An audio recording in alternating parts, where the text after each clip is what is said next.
নহয় নহয়, আপুনি এতিয়া যেন MLA ছাৰ আহিলত আপুনি একদম পিছে পিছে দৌৰি দৌৰি আহিলে, পানী ক'ত ৰাস্তাইদি বাগৰিছে দেখুৱাবলৈ আহিলে।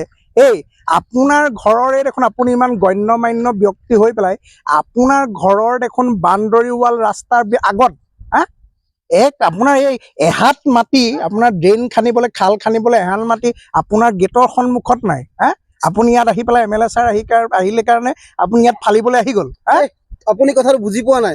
কি বুজি পোৱা নাই কথা কৈছে হে? আপোনালোকৰ নিচিনা গণ্য মান্য ব্যক্তিয়ে যদি এহাত মাটি এৰিবলৈ বেয়া পায় তেতিয়াহ'লে ৰাস্তাত পানী হ'বই।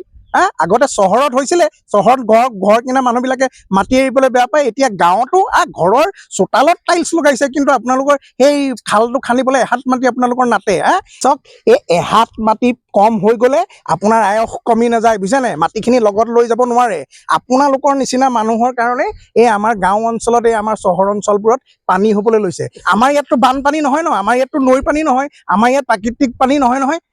আপোনালোকৰ নিচিনা মানুহে এহাত মাটি এৰি নিদিয়াৰ কাৰণে গোটেই মানুহবোৰ হাৰাশাস্তিত ভুগিবলগীয়া হয়। আৰে নিজৰ চোতালখনটো আপুনি পকা কৰি ল'লে, নিজৰ ভেটি প্লেনটো ওখ কৰি ল'লে। এতিয়া সেই দুখীয়া দুখীয়া মানুহবিলাকৰ যোনে চোতাল পকা কৰিব নোৱাৰে, যাৰ ভেটি চাপৰ, সেই মানুহবোৰ পানীত পৰি আছে, গম পায় নাই? এইবোৰ নদী পানী নহয়, এইবোৰ আপোনাৰ নিচিনা লোকৰ মানুহৰ মূৰ্খামি, আপোনালোকৰ নিচিনা লোভীয়া মানুহৰ কাৰণে এই গাঁওখনত এনেকুৱা পানীবোৰ হ'বলৈ লৈছে।